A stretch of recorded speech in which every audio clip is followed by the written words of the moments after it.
إن الحمد لله نحمده ونستعينه ونستغفره ونؤمن به ونتوكل عليه ونعوذ بالله من شرور أنفسنا ومن سيئات أعمالنا من يهد الله فلا مضل له ومن يضلل فلا هادي له وأشهد أن لا إله إلا الله وحده لا شريك له وأشهد أن سيدنا وحبيبنا وطبيب قلوبنا محمد الذي أرسله بالحق بشيرا ونذيرا وداعيا إلى الله بإذنه وسراجا منيرا فقد قال الله سبحانه وتعالى في كلامه المجيد وفي فرقان الحميد أعوذ بالله من الشيطان الرجيم بسم الله الرحمن الرحيم وكذلك أوحينا إليك روحا من أمرنا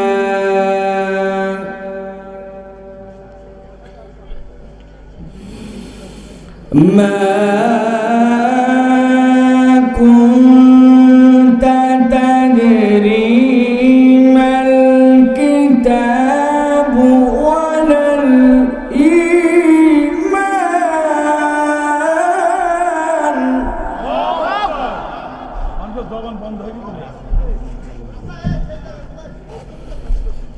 ما كنت تدري ما الكتاب ولا الإيمان ولكن جعلناه نورا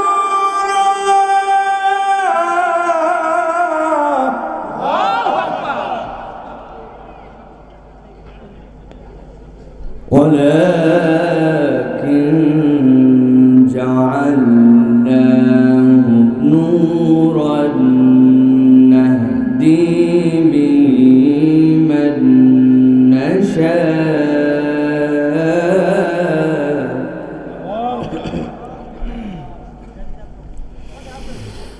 نهدي به من نشاء من عبادنا وإنك لتهدي إلى صراط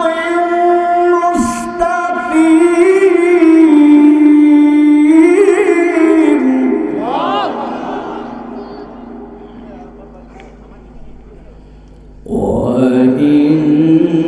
وإنك لتهدي إلى صراط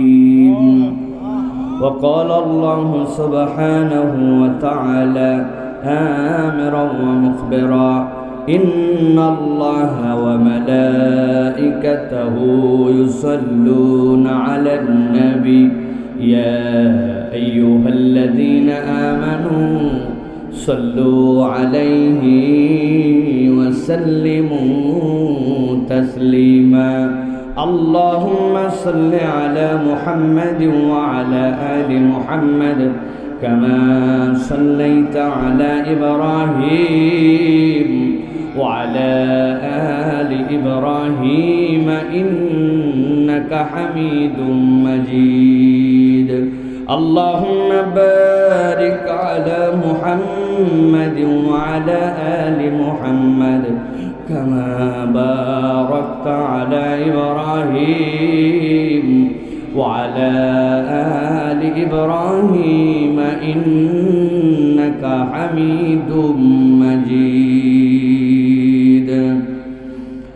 الحمد لله আল্লাহ রাব্বুল আলামিনের কাছে শুকরগুজার হচ্ছে যে আল্লাহ রাব্বুল আলামিন আজকে আমাদেরকে ধরমপুর দারুল উলুম হাফেজিয়া মাদ্রাসা ভেড়ামারা কুষ্টিয়ার ঐতিহ্যবাহী 2 দিনব্যাপী 21তম বাৎসরিক তাফসীরুল কোরআন মাহফিলে আসার বসার তৌফিক যোগ্যতা সুস্থতা মন মানসিকতা পরিবেশ পরিস্থিতি দান করলেন সে আল্লাহর কাছে আমরা কালিমাতুশ শুকর আদায় করি সকলে পড়ছি আলহামদুলিল্লাহ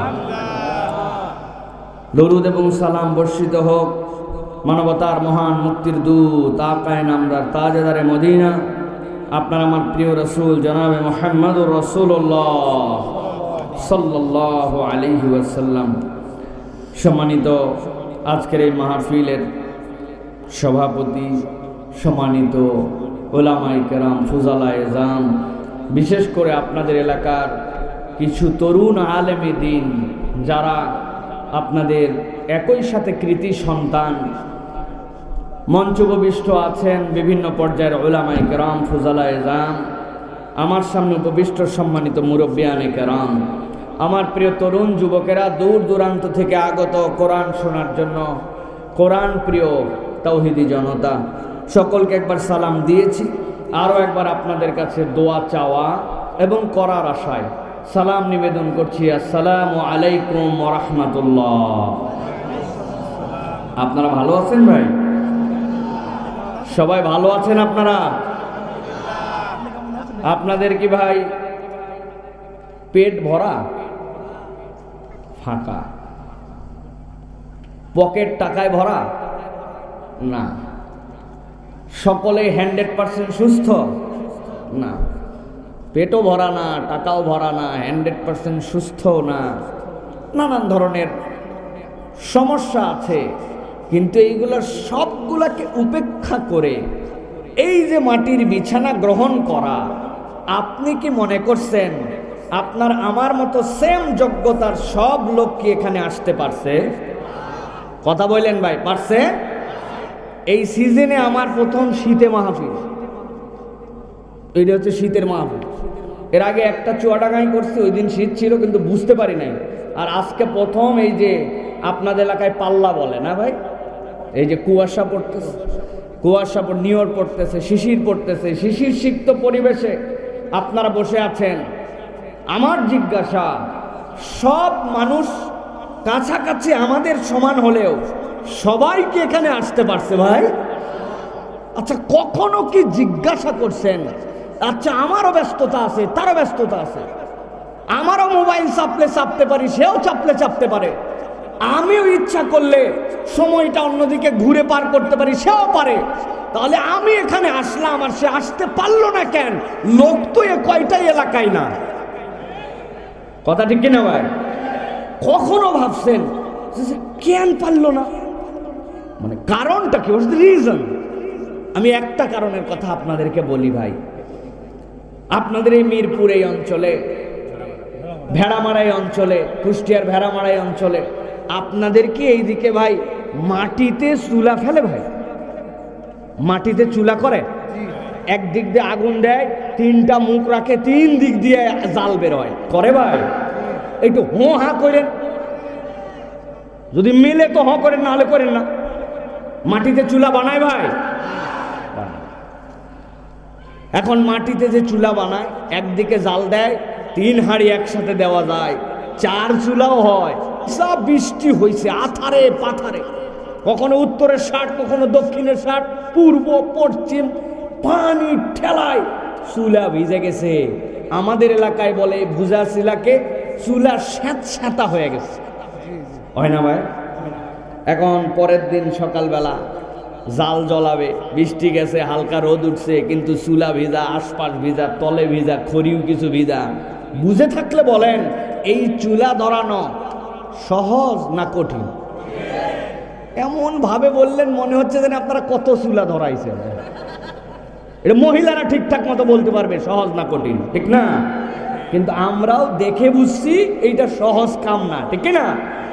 মহিলারা কি করেন তখন? আমি আমাদের গ্রামে দেখছি মহিলারা তখন বুদ্ধি করে, চুলা ধরানোর আগে পাশে একটা কুপি বাতি জ্বলায়। আপনাদের এলাকায় কি বলে জানি না, ভিতরে কেরোসিন থাকে, উপরে পলতা থাকে, কুপি বাতি বলে আমাদের এলাকায়। আপনারা কি বলেন? বাতি বলেন। অনেক এলাকায় সেরাক বলে, অনেক এলাকায় দোয়াত বলে, অনেক এলাকায় বাতি বলে। আপনারা কি বলেন? বাতি।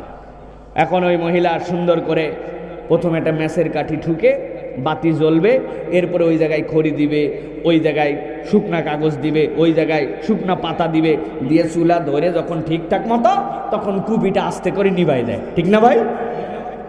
এখন ওই মহিলা কুপি সুন্দর করে ধরাইছে, কিন্তু দেখে কি চুলা ধরবে কি, কুপি দেখি লাল লাল আলো মারে, কুপি জ্বলতে চায় না। চিন্তা করছে কুপির পোলটা মনে হয় একটু ডাইবে গেছে অথবা পুড়ে গেছে, এখন পোলতাটা একটু ঠিক করা লাগবে। আস্তে করে কুপি নিবায়া পোলতা টোলতা তুলে দিয়ে ঝাড়ি দিয়ে আবার উপরে তুলে ম্যাচের কাঠি যেই ধরাইছে, দেখে আগে তাও জ্বলা জ্বলা ভাব ছিল, এখন লাল আলো মারে, আবার দপ দপ দপ দপ দপ দপ করে। বুঝে থাকলে ভেড়া মারার মুসলমান বলেন, কুপি যখন জ্বলতে চায় না, দপ দপ করে লাল আলো মারে, এর মানে কুপির ভিতরে কি নাই? কে জানি বলছে কেরোসিন নাই। ওই যে চাচা বলছে কুপির ভিতরে কি নাই। আমি আমার ভাষায় বোঝানোর জন্য বলি, কুপি জ্বলানোর জন্য যা লাগবে কুপির ভিতরে সেই মাল নাই। কি নাই? মাল নাই। আল্লাহ রাব্বুল আমিন বলছেন কোরআনুল কারীমের মধ্যে, ইন্নামাল মুমিনুনা আল্লাযীনা ইযা যুকিরাল্লাহু ওয়াজিলাত কুলুবুহুম ওয়া ইযা তুলিয়াত আলাইহিম আয়াতুহু যাদাতুহুম ঈমানান ওয়া আলা রাব্বিহিম ইয়াতাওয়াক্কালুন।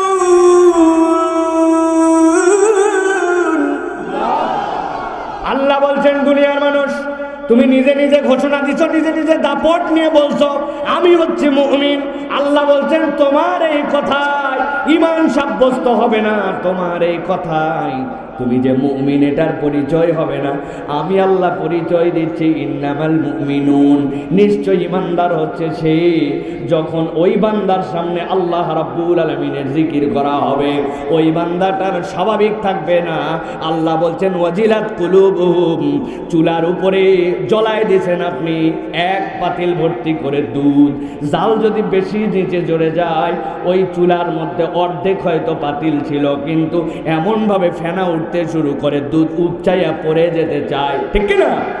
আমার আল্লাহ বলছেন ওয়াজিলাত কুলুবুহুম, তার অন্তরটার স্বাভাবিক থাকবে না, থই থই করতে শুরু করবে। ওয়াইদা কুলিয়াত আলাইহিম আয়াতুহু,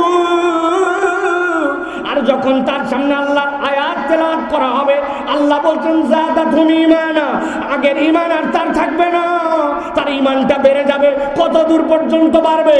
আল্লাহ বলছেন ওই বান্দার সামনে দুনিয়া একদিক হয়ে যেতে পারে, কিন্তু ওই বান্দার ঈমান এমন বাড়বে আল্লাহ ছাড়া সে কারো প্রতি ভরসা করবে না। এই কথা বলছেন কে? ঈমানের পরিচয় হচ্ছে প্রাথমিকভাবে তাহলে দুইটা।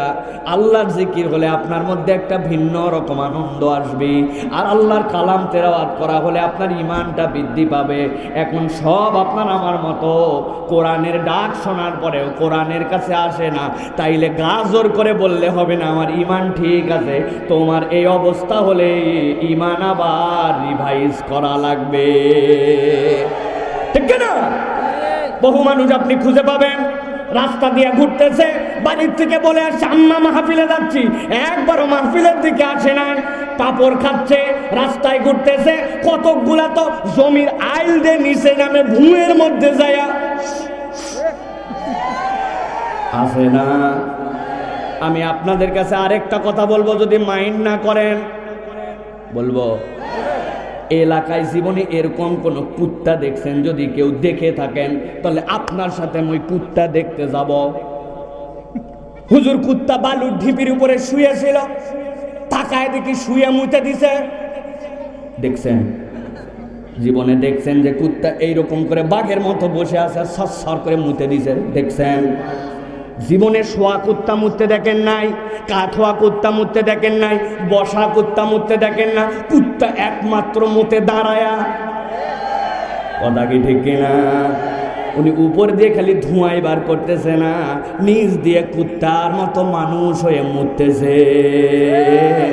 এইরকম অনেক আল্লাহর বান্দা খুঁজে পাবেন, নিজের আবার পরিচয় দিবে, আমার নাম মোহাম্মদ উমুক, আমার নাম মোহাম্মদ তুমুক। আচ্ছা কিনা ভাই? আমি কাউরে চেতানোর জন্য বলতেছি না, আপনার আমার মুখের দাবিতে, মুখের কথা ঈমান হবে না। আল্লাহ বলছেন ঈমানের জন্য আমি রব্বুল আলামিন যেই তরিকার কথা বললাম ওই তরিকায় তোমার ঈমান হওয়া লাগবে, ঠিক কিনা? এই জন্য আমি আপনার কাছে বলতে চাই, ঠান্ডা মাথায় যারা এখানে এসে বসে গেছেন, উপর থেকে পানি পড়ে, নিচ থেকে স্যাঁতসেঁতা, জানা কথা গলায় হয়তো আবার শুনতেছি, এইটা সকলের নসিবে হয় না।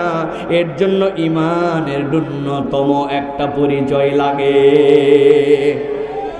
অনেক যুবকেরা আমাদেরকে ওয়াজ করে, ভাব এমন রাখেন হুজুর এগুলো ওয়াজ জানা আছে না? ওয়াজ যদি মাঠে আসে শোনা লাগবে, এত দূরে দূরে মাইক দিচ্ছেন কেন? আমরা দূরের থেকে ওয়াজ শুনতেছি, সমস্যা কোথায়? কথা ঠিক কিনা ভাই? আপনি তো বলছেন কথা ঠিক, সাথে আমার সাথে একটু যুক্তি তর্কে আসা লাগবে আপনার। যারা ইয়াং আছেন, এই প্রজন্মের আছেন, তাদের কাছে জিজ্ঞাসা করে, আমরা যে মোবাইল ব্যবহার করি, এই মোবাইলে হচ্ছে দুইভাবে ইন্টারনেট ব্যবহার করা যায়। একটা হচ্ছে সেলফ ডাটা আর একটা হচ্ছে ওয়াইফাই ডাটা। একটা আপনার সেলফ মোবাইল থেকে আপনার ইন্টারনেট, আর একটা হচ্ছে রাউটার ওয়াইফাই থেকে কানেক্ট করে ইন্টারনেট ব্যবহার করা যায়, ঠিক কিনা? ওই চাষা দাড়ি পাকা দাঁত নাই করছে, হ্যাঁ ঠিক। চাষা ওয়াইফাই কি বুঝলো? এটা মুরব্বীদেরকে বলতে হবে না, এটা ইয়াংদের মামলা, ঠিক না? দুইভাবে ইন্টারনেট, একটা সেলফ ডাটা আর একটা ডাটা হচ্ছে ওয়াইফাই। ওয়াইফাই ডাটা কেমনে ব্যবহার করে দেখেন। আপনার বাড়িতে একটা রাউটার আছে, ওই রাউটারের এগেনস্টে আপনার একটা অ্যান্ড্রয়েড অথবা আপনার একটা স্মার্টফোন আছে। ওই ফোনটা ওই রাউটারের সাথে কানেক্ট করার জন্য ওই রাউটারে ইন্টারনেটের লাইন আছে, সেইটার পাসওয়ার্ড আপনার জানা আছে। ওইখানে ওয়াইফাইয়ের মধ্যে চাপ দিয়ে যেই না পাসওয়ার্ড আপনার মিলছে, আপনি তখন ইন্টারনেট ব্যবহার করতে পারেন, ঠিক তো? কিন্তু একদিন আপনার প্রয়োজন পড়ছে, ভেড়ামারা স্টেশনে যাওয়া লাগবে, এই জায়গার থেকে ভেড়ামারা বাজারে যাওয়া লাগবে, সদরে। এখন আপনি আপনার বাড়ির থেকে চলে গেছেন সদরে বাজার করার জন্য, 4-5 কিলোমিটার দূরে। বুঝে থাকলে বলেন তো, ওইখানে যাওয়ার পরে আপনার ওয়াইফাই কাজ করবে তো? কেন করবে না? নেটের লাইন নাই, মোবাইল নাই, পাসওয়ার্ড জানেন না, সব জানেন আপনি, কিন্তু আপনার কাজ করে না কেন? হুজুর এইটার একটা ডিস্টেন্স আছে। আমি রাউটার থেকে এত দূর গেছি যে আমার সেখান থেকে ডিস্টেন্সটা দূর হয়ে গেছে, এই জন্য পাসওয়ার্ড জানলেও, মোবাইল থাকলেও, নেটের লাইন থাকলেও কানেকশন পায় না। এত বুঝলেন আপনিও তরুণ যুবক। আমি আপনার কাছে এই জন্য বলতে চাই, ওয়াজ তো আপনি ইউটিউবেও শুনতে পারেন, ওয়াজ তো আপনি দূরেও শুনতে পারেন। যখন আপনার মাহফিলটা প্যান্ডেল হয়, আল্লাহ রাব্বুল আমিন ওইটাকে আল্লাহর রহমতের জন বানায় দেন। বান্দা সব সময় আল্লাহর কাছে দোয়া করে, আল্লাহ আমারে মাফ করে দাও। কিন্তু যেই জায়গায় মাজালিসুজ জিকির হয়, আল্লাহর কোরআনের কথা হয়, আল্লাহ একদল ফেরেশতা তার পাশ দিয়ে পাঠায় দেন। তুমি আমি দেখি না, আল্লাহ দেখেন, আল্লাহ পাঠায় দেন। নবীজি বলছেন, এতক্ষণ তুমি তোমার জন্য দোয়া করেছিলে, আর মাজালিসুজ জিকিরে বসলে ওই ফেরেশতারা বান্দার জন্য আল্লাহর কাছে মাগফিরাতের দোয়া করে। ওইটা দোকান থেকে হয় না, রাস্তা থেকে হয় না, মাহফিলের মাইকের দূরে আওয়াজ থেকে হয় না। ওই জন্য মাজালিসুজ জিকিরে আসা লাগে, ঠিক না? আপনি মনে করেন না যে আমরা ঠইকে গেছি? আমরাও মোবাইল চালাতে পারতাম এই সময়, আমরাও বাসায় থাকতে পারতাম এই সময়, রাস্তায় ঢুঢামি আমরাও করতে পারতাম, নানান অজুহাত দেখায় দূরে আমরাও থাকতে পারতাম। যারা এসে গেছে তাদের যে কাজ নাই এটা ভাবেন না, কিন্তু তকদিরে সকলের আশা জোটে নাই, ঠিক না? অতএব এইটা সৌভাগ্যের প্রতীক, এটা আল্লাহ রাব্বুল আলামিনের কাছে আমাদের মর্যাদা বাড়াবে। নবীজি বলছেন সাল্লাল্লাহু আলাইহি ওয়াসাল্লাম, জান্নাতে যাওয়ার পরে একদল লোকের সাথে একদল লোকের দেখা হবে। জান্নাতে যায় বল, আল্লাহ আপনার মর্যাদা এত উপরে, জান্নাত দুইটাই কিন্তু গ্রেড আপনার এত টপ। ভাইরে ভাই, দুইটাই সোফা, একটা সোফার দাম 20,000, আরেকটা সোফার দাম 1,20,000, আছে না ভাই? দুইটাই টাইলস, একটা টাইলসের দাম পুরা বাথরুম লাগালে লাগে 5,000, আরেকটার এক পিসের দাম 1,05,000, আছে না? জান্নাতের গ্রেড উপরে। আল্লাহ কেমনে কি ওই ভাই, আমার তেমন কোনো আমল ছিল না, আমার একটু আমল ছিল, আমি মাজালিসুজ জিকিরে বসতাম, আল্লাহ ওইটাকে পছন্দ করে আজকে আমার মর্যাদা জান্নাতে বাড়াইছে। ফাও আমরা বসি না। অতএব প্রিয় ভাইরা, কোরআন শোনার জন্য যারা আসলেন, যদিও একটু রাত হয়েছে, কিন্তু এমন কোনো রাত হয় না, একদিন কোরআন শোনার জন্য এইটুকু স্যাক্রিফাইস আমরা করতেই পারি, ঠিক না? রাজি আছেন তো ইনশাআল্লাহ? আমি আপনাদের কাছে আজকে যে বিষয়ে কথা বলবো, ইনশাআল্লাহ আমার মুখ থেকে এইভাবে না শুনলে, এই কথা কোরআন হাদিসেরই, কিন্তু এরকম করে আপনাকে সম্পাদনা করে এই ওয়াজের আগে আপনি শোনেন না। এই জন্য আমি এরকম একটা বিষয় আপনাদের জন্য নির্বাচন করে এসেছি, যে আল্লাহ যদি আমাকে তৌফিক দেন, আমি সেই কথাগুলি আপনাদের কাছে উপস্থাপন করার জন্য চেষ্টা করব আপনারা আছেন তো ইনশাআল্লাহ? কারা কারা আছেন দেখি ভাই, একটু হাত দুটা তোলেন। মাশাআল্লাহ, আপনার মনে একটু শীতে জমে গেছেন না? একটু হাতগুলা নামান, নামায়া হাতগুলা যখন তুলবেন একটু টান টান সোজা করে তুলবেন। আপনাদের এখানে ব্যক্তিগত উদ্যোগে কারো কোনো এর মধ্যে মোবাইল দেওয়া লাগে ভাই? গিরিজ অনেক দরজা দেখবেন খুলতে চায় না, খোলার সময় শব্দ করে, শাটার লাগায়, বাজারের এলাকা সবাই জানে, এত শব্দ, মোবাইল দেয় না, গিরিজ দেয় না, ঠিক কিনা? আমাদের কি কারো মোবাইল গিরিজ দেওয়া লাগে ভাই? তো যাদের দেওয়া লাগে না তারা একটু হিম্মত করে হাত দুটা টান করে তুলতে পারবো না ইনশাল্লাহ? চাদর মাদর থেকে একটু বাইর করেন নাকি, শক্ত করে দুটো হাত উঁচু করেন, পারবেন ইনশাল্লাহ? থামে ছেলে, বসো বসো, তুমি বসো। আমি হাত তোলাচ্ছি, উনি স্লোগান দিচ্ছে, হাত সোজা করা আগে, শক্ত করে হাত তোলেন ইনশাল্লাহ, পারবেন ইনশাল্লাহ? তুলছেন সবাই? সবাই পারছেন ভাই? একটু শক্ত করে মজবুত করে তোলেন, মজবুত, সোজা সোজা, একটু নড়াচড়া দেন, নড়াচড়া দেন। আর ডানে বামে একটু তাকায় দেখেন মুরব্বীরা কারা কারা হাত সোজা করতে পারে না, হাত সোজা করেন। করছেন সবাই? এবার একটু গলাটা পরিষ্কার দেন, হয় নাই? ভালো করে, ভালো করে দিছেন? হাত শক্ত করেন, শক্ত, সোজা সোজা করেন একবারে। মাশাআল্লাহ, পিছন দিকে একটু টানা দেন, এবার একটু সোজা করেন। এবার আরাম করে বসেন, হাত সোজা করে আরাম করে বসেন, পা বদল করেন, আরাম রিল্যাক্স করে বসেন। তুলছেন সবাই? গলাটা ফাইনাল পরিষ্কার। এবার বুক বরাবর হাত নেন, এই বরাবর। রেডি করছেন সবাই? এবার আমরা আকাশ বাতাস মুখরিত করে একটা তাকবীর দিতে চাই, পারবেন ইনশাআল্লাহ? বাহিরের লোকজন যারা মনে করতেছে হেও বাহিরে, সবাই মনে হয় বাহিরে, আসলে যে ভিতরে আর বসার জায়গা নাই, এটা জানান দিতে হবে ইনশাআল্লাহ, পারবেন ইনশাআল্লাহ? এই একটা তাকবীর দিব, এর আগে বাপ দাদার জন্মের কোন শব্দ করে তাকবীর দেয় নাই, পারবেন ইনশাআল্লাহ? যারা পারবেন তারা বলেন আল্লাহুম্মা আমিন, আর যারা পারবেন না তারা বলেন আল্লাহুম্মা আমিন। ও বাবা, পারবেন না? আপনি দুই দলে আছেন, দেখা যায় কেমনে হলো? পারবেন ইনশাআল্লাহ? হিম্মত করে আমি যখন বলবো লিল্লাহে তাকবীর, তখন হাত দুটো উপর দিকে ছুড়ে দিবেন, দিয়ে আবার নামায় ফেলবেন, পারবেন ইনশাআল্লাহ? দেখে এবার রেডি হন, ফাঁকি মারা যাবে না, একসাথে সমস্যরে সকলে আওয়াজ করে। আজকে যারা এই তাকবীরে শরীক হতে পারতেছেন এরা কপাল পোড়া, ঠিক কিনা? পাপড় খা, জন্মের পাপড় খা, তুই জন্মের চটপটি খা, আর রাস্তার মধ্যে ঘোড়ার বিড়ি খা। রেডি হন সবাই? রেডি সবাই? দেখে একটা তাকবীর দেন, লিল্লাহে তাকবীর, লিল্লাহে তাকবীর, আল কোরআনের আলো, আল হাদিসের আলো, তোমার নেতা আমার নেতা, তোমার নেতা আমার নেতা, আলেম ওলামা যেখানে, আল্লাহর আইন যেখানে, লিল্লাহে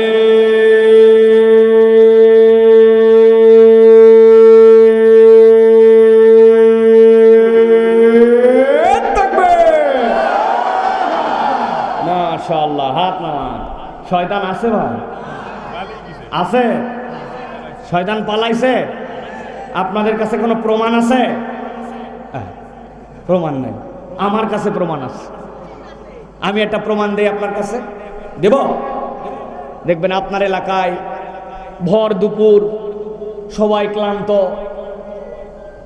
সারা সকাল কাজ করছে, রোদ গরম উত্তাপ, এমন সময় মুয়াজ্জিন সাহেব দেখবেন জোহরের আযান হয়তো মসজিদে দিছে, আল্লাহু আকবার আল্লাহু আকবার। আযান যেই আল্লাহু আকবার শুরু, বালুর খামালের মধ্যে একটা কুত্তা কাজ হয়েছিল, হঠাৎ করে মাথা তুলে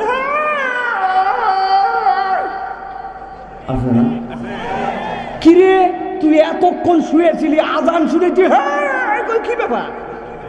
নবীজি বলতেছেন তুমি দেখো না, আল্লাহ আমাকে দেখাইছেন আল্লাহু আকবার শুনলে শয়তান সহ্য করতে না পারে, পিছনে হাওয়া মারতে মারতে বিদায় হয়। এটা শয়তানকে কুকুর দেখতে পায়। আল্লাহু আকবার। সকালে সুবহুন কুদ্দুসুন বলে চিল্লায় ওঠে মরক, তুমি দেখো না, কিন্তু আল্লাহ নবীকে দেখাইছেন ও ফেরেশতাকে দেখতে পায়। একদল ফেরেশতা নামতেছে, আরেক দল ফেরেশতা বান্দার আমলনামা নিয়ে আসমানে উঠতেছে, ও ফেরেশতাকে দেখতে পায়। সুবহানাল্লাহ। প্রমাণ পাইছেন যে শয়তান আল্লাহু আকবারের স্লোগান পছন্দ করে না। এই জন্য অনেক দেখবেন, অনেক দল আছে, পার্টি আছে, অনেক লোক আছে মুসলমান পরিচয় দেয়, কিন্তু আল্লাহু আকবারের স্লোগান দিতে পারে না, আল্লাহু আকবারের পক্ষে থাকতে পারে না, আলেম ওলামাকে পছন্দ করে না, ইসলামকে পছন্দ করে না। উপরে উপরে মুসলমান, ভিতরে ভিতরে মুনাফিক। আমরা বলে দিতে চাই, নতুন বাংলাদেশে, আগামীর বাংলাদেশে আল্লাহু আকবারের পক্ষে, ইসলামের পক্ষে, শরীয়তের পক্ষে যদি তুমি না থাকো, বাংলার মুসলমান তোমাদের পক্ষেও নাই, ঠিক কি না?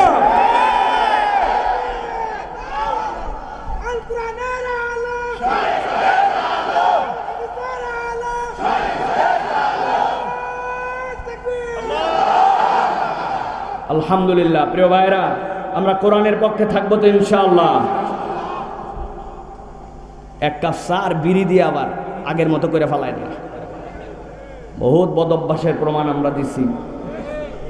প্রিয় ভাইরা, আজকে যে বিষয়ে কথা বলবো সেটি হচ্ছে মানুষের এই যে জীবন, যেই জীবনে আমরা আছি, এই জীবনে আল্লাহ রাব্বুল আমিন আমাদেরকে দুনিয়ায় প্রেরণ করলেন, কিন্তু আল্লাহ প্রেরণ করার সময় আমাদেরকে আমাদের শত্রুকেও দুনিয়াতে পাঠাইছেন।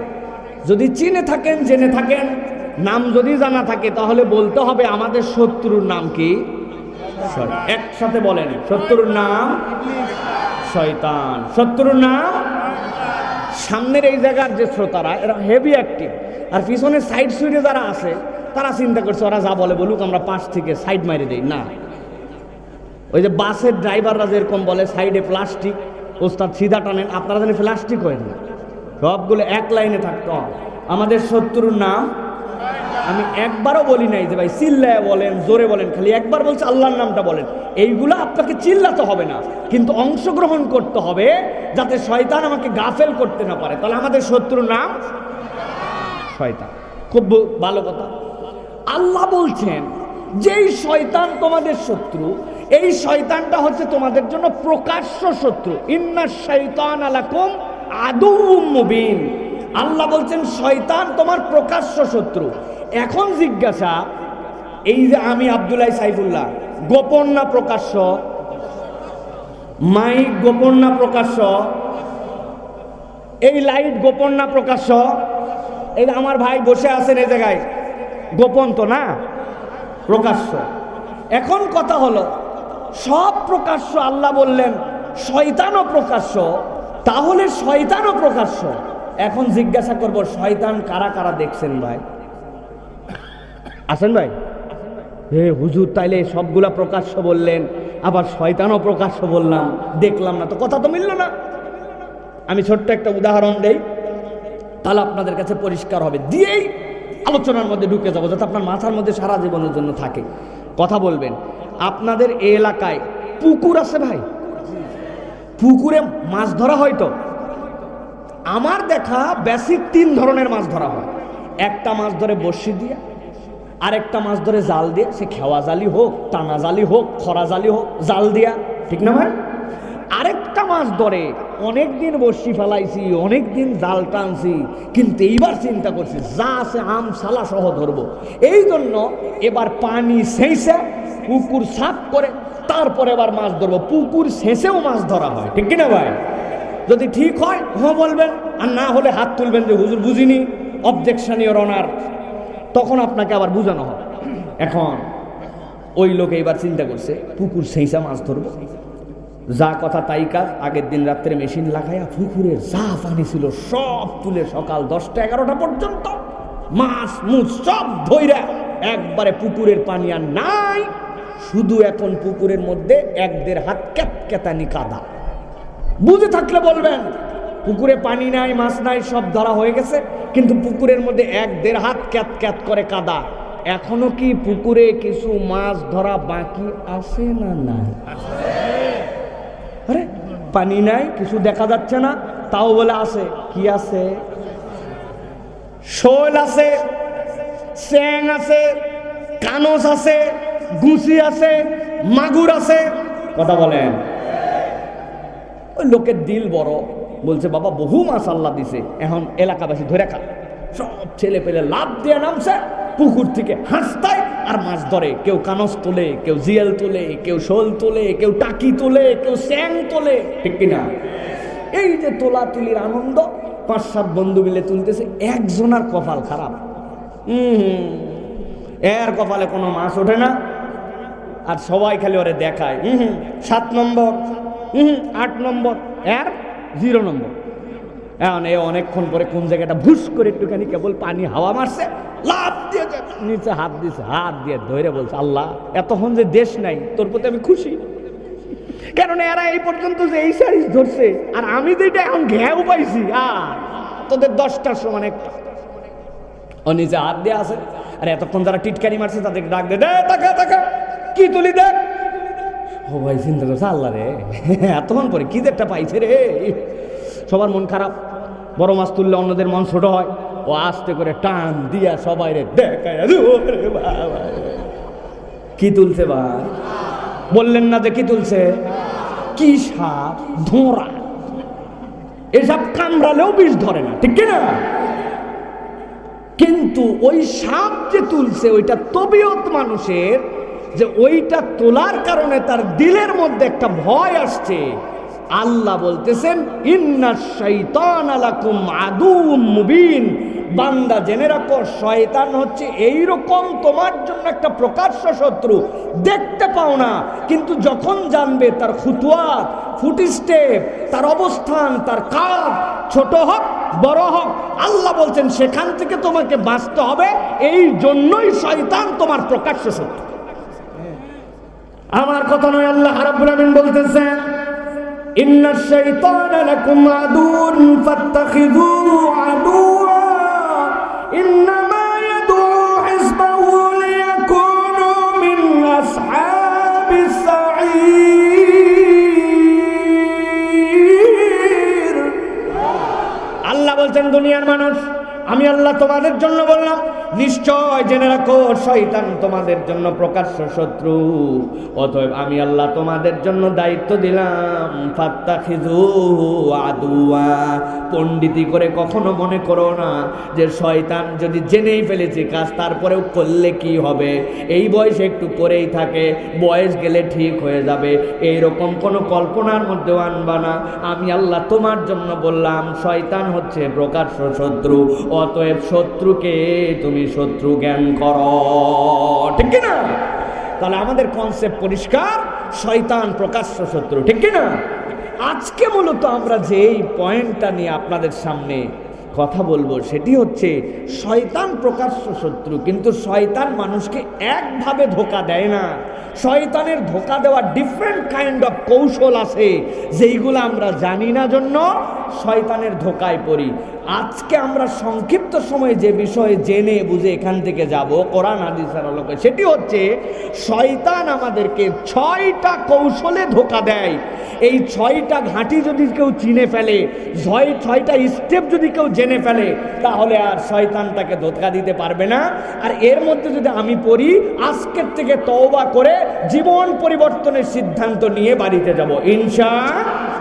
চলেন তাহলে আমরা শুরু করি। হ্যাঁ, 1 নম্বরে শয়তান আমাদেরকে ধোঁকা দেয়। আল্লাহ বলতেছেন সে বান্দাকে কুফর করায়, বান্দাকে শিরিক করায়, আর বান্দাকে বিদআতের দিকে ডাকে। এই 3টা ঔষধ একসাথে দেওয়ার চেষ্টা করে। কোনো বান্দা যদি কুফরি করে বসে, শিরিক করে বসে, বিদআত করে বসে, শয়তান বি হ্যাপি, সে চিন্তা করে আর আমার টেনশন নাই এই বান্দারে নিয়ে, এটা বিনা হিসাবে জাহান্নাম। নাউজুবিল্লাহ বলেন। প্রিয় মুসলমান, আমরা নিজেরা অনেক সময় পরিচয় দিচ্ছি আমরা মুসলমান, আমরা মুমিন, আমরা শিরিক করি না, আমরা কুফর করি না, কিন্তু আমরা অনেক সময় বুঝি না। এমন কথা মুখ দিয়ে বলে ফেলি, এমন আমল জীবনের মধ্যে করে ফেলি, আমি যে শিরিক করে ফেলছি, আমি যে কুফর করে ফেলছি, আমরা নিজেই বুঝি না। এরকম অনেক নামাজি পাবেন, মুসলমান পাবেন, মা বোন পর্যন্ত পাবেন। ওই মহিলা ওই দিন সকালবেলা খড় নেড়ে দিছে, ওই দিন সকালবেলা তার ধান শুকাতে দিছে, ওই দিন সকালবেলা তার কাপড় চোপড়গুলা, তোষকগুলা, বালিশগুলা, লেপগুলা সব ছাদের উপরে দিছে শুকানোর জন্য। আল্লাহর কি কাজ, ওই দিন আবহাওয়া সুন্দর দিকে দিছে, কিন্তু হঠাৎ করে বৃষ্টির মতো আবহাওয়া চলে আসছে, মেঘ হয়ে গেছে। মহিলা অথবা পুরুষ আল্লাহর উপরে রাগ করে বলতেছে, আল্লাহ তো আর কোনো দিন খুঁজে পায় না, আমি যে দিন শুকাতে দেই নাইরেই দেই, আল্লাহর ওই দিনই বৃষ্টি দেওয়া লাগে। আসেনি ভাই?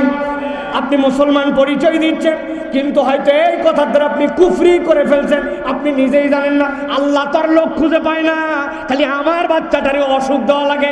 দুনিয়ার কত বাচ্চা ভালো আছে, আমি নামাজ পড়ি, কালাম পড়ি, আল্লাহকে ডাকি, তারপরে আল্লাহ খালি আমার ঘরটাই চিনছে, বলে কিনা? আপনি যে ঈমান থেকে বের হয়ে গেছেন আপনি জানেনই না, কেননা শয়তান কৌশলে ফেলছে ওই লোককে নামাজও পড়ায়, রোজাও রাখায়, কিন্তু কুফরি কালাম মুখ দিয়ে বের করে দিয়ে তার ঈমান থেকে বের করে দেয়। ঠিক না? গেছেন আপনি পোড়াদহ স্টেশনের পাশ দিয়ে যাওয়ার সময়, হাতের মধ্যে একটু সময় আছে, হঠাৎ করে দেখেন পাশে একটা দোকান। দাদা ভাই, আপনার যদি শনি গ্রহ লেগে থাকে, যদি মনে করেন ব্যবসায় বরকত হচ্ছে না, শরীরটা যদি আপনার খারাপ হয়, তাহলে অষ্টধাতুর যে আংটি, এটা আপনারা যুগ যুগ ধরে রেখেছেন, ভাগ্য পরিবর্তনের জন্য আসতে পারেন। দাদা ভাই, আমি তো দিতে পারি না, দেয় তো আল্লাহ। আপনারে কৌশল করে এমন একটা কাজের মধ্যে ফেলছি যেটার সাথে ইসলামের সম্পর্ক নাই। আপনি আল্লাহ রাব্বুল আলামিন আর বান্দার মধ্যে হিল্লা মানে বসছেন। আপনি মনে করছেন পড়ছি তো একটা আংটি, কিন্তু যে আকীদা নিয়ে পড়ছেন, আপনার ঈমান হয়তো বিদায় হয়ে গেছে। অনেক মুসলমান পর্যন্ত এটা জানে না। ঠিক না? আল্লাহ রাব্বুল আলামিন বান্দারা আল্লাহর মধ্যে ইবাদতের মধ্যে কোনো ওসিলা রাখেন নাই। ভালো করে বোঝেন, আপনি অসুস্থ হয়ে গেছেন, বিপদে পড়ছে, অনেক দিন ধরে বাইরে যাওয়ার জন্য চেষ্টা করে সফল হয় না, সন্তান হয় না। একজন পরামর্শ দিচ্ছে, বেকুব কোথাকার, 5 বছরের সমস্যা আমারও ছিল।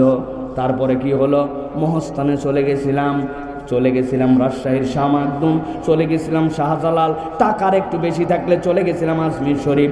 1,01,101 টাকা মান্নত করার পরে কাম ওকে। আসমান থেকে আবু জাহেল্লা তোরে রিজিক দেয় কে?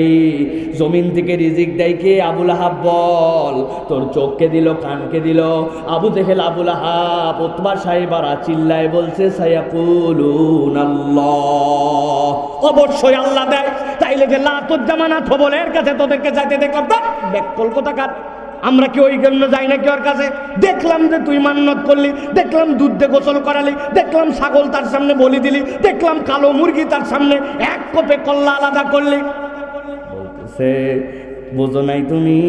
লাত হচ্ছে আল্লাহর প্রিয়, ওর কিচ্ছু করার নাই, কিন্তু ওরে দিলেও খুশি হয়, ও খুশি হলে আল্লাহ খুশি হয়, আল্লাহ দেয় কেবল তার মাধ্যম দিয়ে একটু দেয়। মানাতের কিচ্ছু করার নাই। ব্যবসায় যাওয়ার আগে মানাতের কাছে একটু কিছু দিলে মানাত আল্লাহর অমুক ফেরেশতার প্রতিকৃতি, অমুক অলির প্রতিকৃতি, সে খুশি হয়, সে খুশি হলে আল্লাহ খুশি হয়। ও আবার কেমনে দিবে? আল্লাহ দেয়, কেবল একটু মাধ্যম দিয়ে দেয়। আমার কথা নয়, আল্লাহ রাব্বুল আলামিন বলছেন ইন্নামা ইয়াদউ হিজবাহু লিয়াকুনু মিন আসহাবিস সাঈর।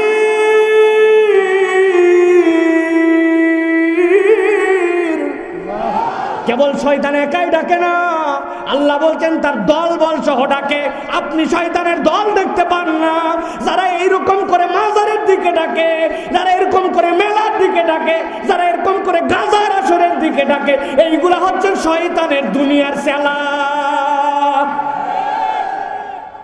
ওয়াজ মাহফিলে আপনি একটা লোক খুঁজে পাবেন যারা 2টা বাস ভাড়া করে এখানে আসে নাই। আমাদের এলাকাতে ওয়াজ হয়, আবার কি দুঃখে আমি এই জায়গায় ওয়াজ শুনতে যাব। এমন কি বক্তা হয়েছে যে তার ওয়াজ আমায় শোনা লাগবে? নানান বুদ্ধি দিয়ে আসে নাই, যৌক্তিক কারণও থাকতে পারে। কিন্তু যেই দিন লালনের মেলা হয় 3 দিন ব্যাপী, লাখ লাখ টাকা খরচ করে হাজার হাজার গাড়ি আসছে। আমি ওই দিন কুষ্টিয়ায় ছিলাম মাহফিল করার জন্য। এত মাইক্রো, এত গাড়ি বাপদাদার জন্মে হয় নাই। আকর্ষণটা কি? আকর্ষণ হচ্ছে এলাকায় গাঁজা অত পাওয়া যায় না, ওই সময় গাঁজার হাট বসে। আগামী 6 মাসের চালান সংগ্রহ করে নিয়ে যাওয়া লাগবে। আপনি বুঝেন নাই না? আমরা বুঝি না। 1 টাকা এদিকে বাড়ায় না, ওইদিকে মাইক্রো 10 বন্ধু মিলে নিয়ে আসছো। তুমি কিসের মধুতে ওই জায়গায় আসছো? গান তো তোমার মোবাইলের থেকে ভালো হয়। এলাকায় তোমার অনেক সময় নাপাক কনসার্ট হয়, এত থুয়ে তুমি এইখানে আসছো কেন? কোনো কারণ নাই। ইন্নামা ইয়াদু হিজবাহু, শয়তান ডেকে নিয়ে আসছে। তুই হারাম খা, গাঁজা খা, মদ খা, বেলাল্লাপনা কর, ইমানের পরিচয়। ওইখানে সব হিন্দু আছে না, মুসলমানের সন্তান আসছে। ইমান হারায়া লালন সাহ থেকে বাড়িতে গেছে। আপনাদেরকে আগামীতে সচেতন হতে হবে। আমার এলাকা, আমার সন্তান, আমার ডিস্ট্রিক্ট। তোমরা সরকার যদি কোনো কিছু না করো, পুলিশ যদি কিছু না করো, বেড়ামারার থেকে প্রতিরোধ কমিটি হবে। এই বেটা কি জন্য এখানে আসতেছিস ঠিকঠাক মতো বল। আমাদের এলাকার থেকে তুমি সারা দেশে বদনাম করে গাঁজার চালান নিয়ে যাবে, এটা হতে দেওয়া হবে না। মুসলমানকে, ইসলামপন্থীদেরকে আগামীতে সচেতন হয়ে আমরা আর এখান থেকে গাঁজার আসর বসতে দিব না। আলেমরা ডাক দিলে রেডি থাকবেন তো ইনশাআল্লাহ? এই যুবকেরা রেডি থাকবে তো? 1 নম্বরে শিরিক করাবে, কুফর করাবে, মনে থাকবে তো? সাথে সাথে আপনাকে যখন দেখবে শিরিক কুফর করানো যায় না, তখন ওই বান্দাকে বিদআতের মধ্যে ঢুকাবে। অনেক ইমানদার আপনি খুঁজে পাবেন শিরিক কুফর নাই, কিন্তু আমলের মধ্যে বিদআত আছে। সেইটা আবার লজিক দিয়ে, যুক্তি দিয়া উনার কাছে 1000 বোঝানোর পরে উনি সেটা মানতে রাজি নয়। এরকম মুসলমান আসেনি বা? আমি আপনাদের কাছে 3টা যুক্তি দেব। কয়টা? ওই যে পেছনে যারা আছেন একবারে ডান পাশে কোনায়, কয়টা? 3টা। যদি আমার যুক্তির সাথে এখন, তাহলে আপনাকে এটা মেনে নিতে হবে। যদি আপনার যুক্তি পছন্দ না হয় তাহলে আপনি হাত তুলবেন, অবজেকশন। কিন্তু যুক্তি দিব 3টা, দেখেন তো আপনারা পছন্দ করেন কিনা। আপনাদের এলাকায় ঈদের নামাজ হয়তো ভাই পড়েন তো ভাই? আপনাদের এলাকায় ঈদের দিনে নামাজে কি আজান দেয়? কেন? এতগুলা লোক আসতেছে নামাজের জন্য, তাহলে আগামীর থেকে আমরা আজান দিব। নবীদের সময় মাইক ছিল না, পরিবেশ হয়তো ছোট ছিল, এখন এত বড় এলাকা, আমরা আগামীর থেকে আজান দিয়ে দিন নামাজ করব। রাজি? কেন, কি সমস্যা? আচ্ছা ঠিক আছে, আজান না দেন একামত দিবেন ইনশাল্লাহ। ওমা, আজানও দিবে না, একাম হুজুর, এলে যুক্তি চলবে না। নবীর সময় আজান ছিল না, নামাজ ছিল এইটা। নবীর সময় একামত ছিল না, নামাজ ছিল এইটা। অতএব আপনার যুক্তির গুল্লি মারি, ঈদের নামাজ নবীর সময় যেরকম হয়েছে আমাদেরও তাই, ঠিক কিনা? আচ্ছা এটা বাদ দিলাম। নবীজি ছিলেন মাসুম, সাহাবায়ে কেরাম ছিলেন প্রত্যেকটা সাহাবীর ব্যাপারে আমাদের বিশ্বাস, আর সাহাবাতু কুল্লুহুম আদুল, তারা ন্যায়ের মানদণ্ড ছিলেন। তাহলে সাহাবীদের গুনাহ ছিল না? নাই ছিল। আর নবীদের তো গুনাহ আল্লাহ আমলনামায় শুরু করেন নাই। তাহলে ওই সময়ে জুম্মার নামাজ পড়া হতো কিনা? আমাদেরও পড়া হয় কিনা? নবী পড়তেন 2 রাকাত, ঠিক কিনা? আমরা যেহেতু গুনাহগার, আমি জুমার থেকে 4 রাকাত পড়ব ইনশাআল্লাহ। ওমা রাজি না? গুনাহ বেশি, একটু বেশি বললে সওয়াব। আচ্ছা ঠিক আছে, বাদ দিলাম। এতদিন পর্যন্ত আপনারা দেখছেন মাদ্রাসায় বাচ্চারা বসে বসে কোরআন শরীফ পড়ে রেহাল সামনে নিয়ে, ঠিক না ভাই? আপনিও কোরআন শরীফ বসে বসে পড়েন, ঠিক না? কিন্তু আগামীকালকে সকাল থেকেই মাসলা জানার পর থেকে এইভাবে বসে পড়ার কোরআন জায়েজ হবে না। কোরআন যদি পড়তে হয়, কোরআন অবশ্যই আপনাকে দাঁড়ায়া পড়তে হবে, নচেত গুনাহ হবে। দলিল শোনেন। নামাজ যে আপনি পড়লেন, নামাজের যে সিজদা, ওই সিজদার মধ্যে কি আপনি কোরআন শরীফ পড়েন? কথা বলেন, পড়েন? রুকুতে পড়েন, 2 রুকুর মধ্যে পড়েন, 2 সিজদার মধ্যে পড়েন। কোন সময় কোরআন শরীফ পড়েন? আল্লাহু আকবার বলে তাকবীরে তাহরিমার পরে আপনি দাঁড়ায় দাঁড়ায় কোরআন পড়েন, ঠিক কি না? আপনার মসজিদে ফজরের নামাজে আসসালামু আলাইকুম ওয়া রাহমাতুল্লাহ, আসসালামু আলাইকুম ওয়া রাহমাতুল্লাহ, আল্লাহুম্মা আমিন। আসেনি ভাই? আল্লাহ নবী তার 23 বছরের জীবনে নামাজ ফরজ হওয়ার পর থেকে জিন্দেগিতে একবারও সাহাবীদের সাথে নিয়ে এইরকম তরিকায় সম্মিলিতভাবে মুনাজাত করেন নাই। নবীজি দোয়া পড়ছেন, তসবিহ পড়ছেন, তাহলিল পড়ছেন, এরপরে নবীজি মুনাজাত করছেন, সেটা তার এককভাবে সাহাবীদেরকে নিয়ে অন্য জায়গায় সম্মিলিত করলে এই জায়গাতে করেন নাই। আপনার ইমাম যদি আজকে বলে এইটা তো আমি দালিলিকভাবে পাই নাই, অতএব আমিও মসজিদ থেকে এটা বাদ দিলাম, যেহেতু এইটা দ্বীনের মধ্যে, ইবাদতের মধ্যে নিয়ে আসা হয়েছে, এটা তাহলে বিদআত। আপনি বলবেন আগের ইমাম বুঝতো না, এলাকায় আর হুজুর নাই, কোত্থেকে তুই আসছিস, অন্য এলাকায় যা, নতুন ইমাম আনবো। কথা বলে ওদিকেও ঠিক এদিকেও ঠিক। এখন আপনি যে এইরকম ভাবে দিনের মধ্যে নতুন জিনিস বানান, এটার নাম বিদআত। শয়তান চায় আপনাকে এর উপরে রাখতে। কোত্থেকে হুজুর আইছে রে, বাপ মরার পরে বাপ দাদার 14 গোষ্ঠী থেকে 40 দিনে খাওয়ায়, তুই এটা মানলেই হলো। হুজুর বলছে ভাই খাওয়ানো ভালো, মানুষকে খাওয়ানো সোয়াব। সোয়াব, এই সোয়াব আপনার আল্লাহ চাইলে আপনার পিতার আমলনামায় দিতেও পারেন, কিন্তু দিন ঠিক করে, তারিখ ঠিক করে, এই ডেট ঠিক করে, 40 নাম করে এরকম কোন ইবাদত সাহাবী করেন নাই, নবী করেন নাই, সালাফরা করেন নাই। এটা করেন না ভাই, খাওয়ানো ইবাদত, কিন্তু এটাকে দিন তারিখ ফিক্স করে ইবাদত বানায় ফেলেন না। আপনি হুজুরের উপরে খেপা যুক্তি দিচ্ছেন খাওয়ানো ভালো, করলে কি হবে? একটু আগে বললাম আজান দিলে ভালো হবে, লোকজন আরো নামাজ পড়তে আসতে পারবে, ঈদের দিনে কেউ নামাজ মিস করবে না। আপনি ওই জায়গায় রাজি না, 4 সিজদা দিলে সোয়াব বেশি হবে, রাজি না। আর এখানে যুক্তি খোঁজেন কেন? কথা বললেন না যে পিঠের উপরে পড়ছে নাকি হালকা? দোষ আমার না, শয়তানের 1 নম্বর ঘাঁটি। শিরিক করায়, কুফর করায়, আর আপনাকে ইবাদতের মধ্যে এমন কিছু করাবে যেটা আল্লাহ আল্লাহর রাসূল করতে বলেন না। দুনিয়ার শ্রেষ্ঠ মানুষ নবীজি সাল্লাল্লাহু আলাইহি সাল্লাম, তিনি দুনিয়ায় আসছেন। আরে আমার বাচ্চার জন্য আমি বার্থডে করতেছি, নবীরটা করলে একটু কি হবে? ঈদে মিলাদুন নবী, জশ্নে জুলুস। যুক্তি দিয়ে আপনারে ফাটায় ফেলবে, এমন একটা আবেগ দেখাচ্ছে যেন আবু বকর রাদিয়াল্লাহু তাআলা আনহুর থেকে বেশি উনি নবী প্রেমী হয়ে গেছে, যেন উনি আয়েশা রাদিয়াল্লাহু তাআলা আনহার থেকে নবীকে বেশি মহব্বত করে, যেন উনি খাদিজা রাদিয়াল্লাহু তাআলা, যিনি ওই যে গারে হেরার মধ্যে 15 বছর আল্লাহর নবীকে খাবার ধোয়ায় দিয়ে আসলেন, তার থেকে বড় আশেকে নবী হয়ে গেছে। আপনার দলিল নাই, শরীয়ত নাই, এইটা আপনি বুঝে আর না বুঝে করেন, শয়তান এইটা আপনাকে দিয়ে করাবে। কেন? তার টার্গেট হচ্ছে বিদআত দিয়ে আপনাকে জাহান্নামে নেওয়া। অতএব আজকে ঘাঁটি চিনে ফেললাম, শয়তানের 1 নম্বর কৌশল। অতএব আমরা কোনোভাবে যেন আমাদের দ্বারা শিরিক না হয়, কুফুর না হয়, আমাদের দ্বারা যেন কখনো বিদআত না হয়, এই বিষয়ে সচেতন থাকবো ইনশাআল্লাহ। রাজি ইনশাআল্লাহ? এটা তাহলে 1 নম্বর ঘাঁটি। তাহলে কয়টা পয়েন্ট বলবো? 6টা। কয়টা গেছে? চলেন এবার 2 নম্বরে, শয়তান যখন দেখে এই মানুষকে দিয়া শিরিক কুফর বিদআত করানো যায় না, শয়তান তখন 2 নম্বর কৌশল নেয়। ওই বান্দাকে দিয়ে শয়তান তখন কৌশলে গুনাহে কাবীরা করায়। ওই বান্দাদের গুনায় কবিরা করাবে, শিরিক করায় না, কুফর করায় না। কিন্তু বান্দা গুনায় কাবিরা করে, এইটা তার মাথার মধ্যেও নাই, এইটা আমলের মধ্যেও সে নেয় না। এইটা আবার কোনো বিষয় হলো নাকি? এত বড় দাড়িওয়ালা নামাজি সাহেব বাপ মরার সময় বলে গেছিল, বাজান আমি সব জমিগুলা দিয়ে যেতে পারলাম না, তুই মেহেরবানি করে আমি চলে যাওয়ার পরে ভাই বোনের মধ্যে ইনসাফ করে জমি বন্টন করে দিস। উনি বুড়া হয়ে গেছে, নামাজ পড়তে পড়তে কপালে দাগ উঠে গেছে, কিন্তু আজ পর্যন্ত বোনের জমি ঠিকঠাক মতো দেয় নাই। এরকম মুসলমান ভেড়া মারায় নাই। বাবা, সব রুগী আছে এই জায়গায় দেখা যায়। আল্লাহর বান্দা হাজী সাহেব, কতবার আপনাদেরকে বলছি, উনি যাওয়ার আগে ছেলে মেয়ের মধ্যে বন্টন করে দিয়ে গেছে।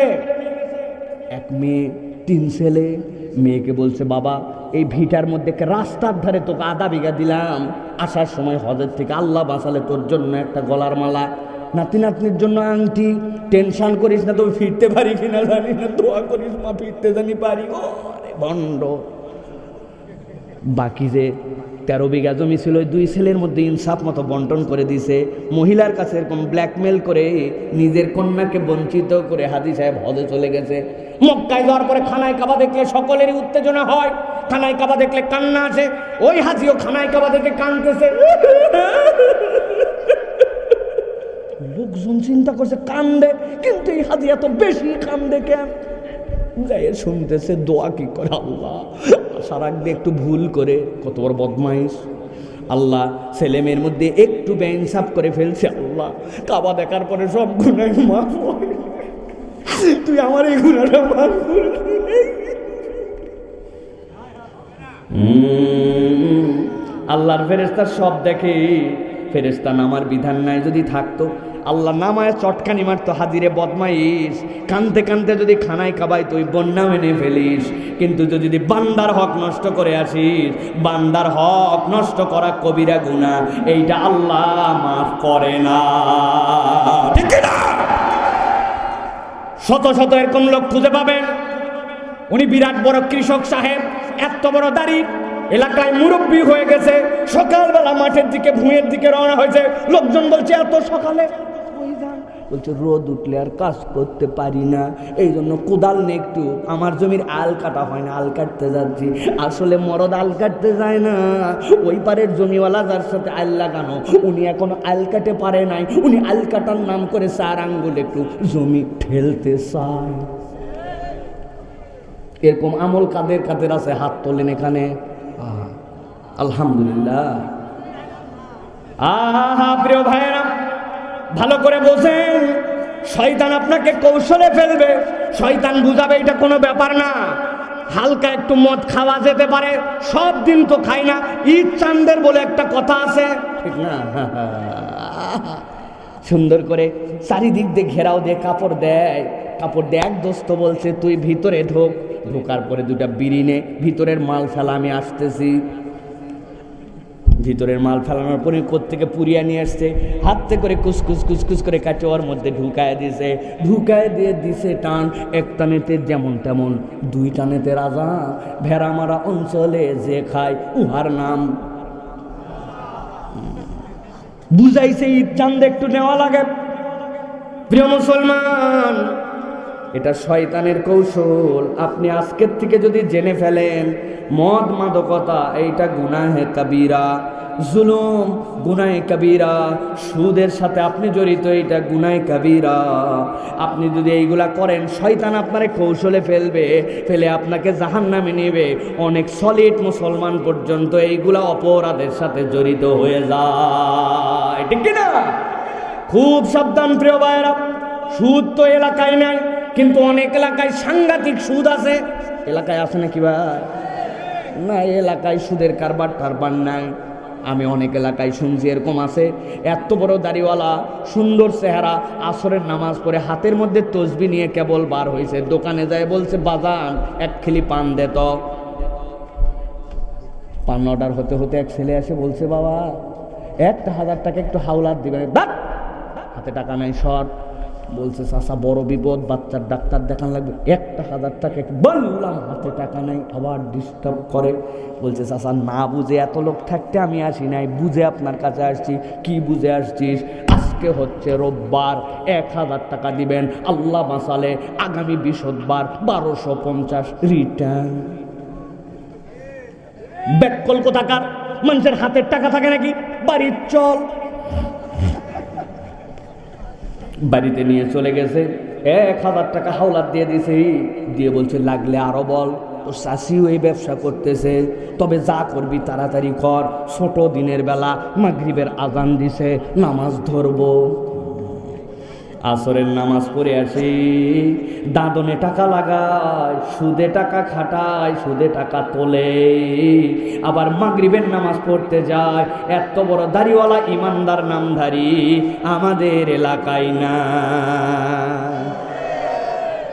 আমার আল্লাহ রাব্বুল আমিন এই জন্য বলছেন, ও দুনিয়ার মানুষ, আমি আল্লাহ তোমার জন্য বললাম, ইনতাজতানিবু কাবায়রা মা তুনহাউনা আনহু নুকাফির আনকুম সাইয়্যাতিকুম ওয়া নুদখিলাকুম মুদখালান কারীমা।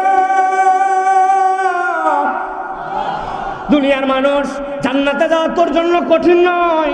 আমি আল্লাহ তোর জন্য বললাম, বান্দারে, তুই যদি কবিরা যেইগুলা গুনাহ সেখান থেকে যদি বেঁচে থাকার প্রচেষ্টা করিস, আমি আল্লাহ বললাম এই প্রচেষ্টা আল্লাহ তোর জন্য এত বরকত দিবেন। আল্লাহ বলছেন, নুকাফির আনকুম সাইয়্যাতিকুম, তোর যত গুনাহ আছে সবগুলো আমি ঢাকায় দেব।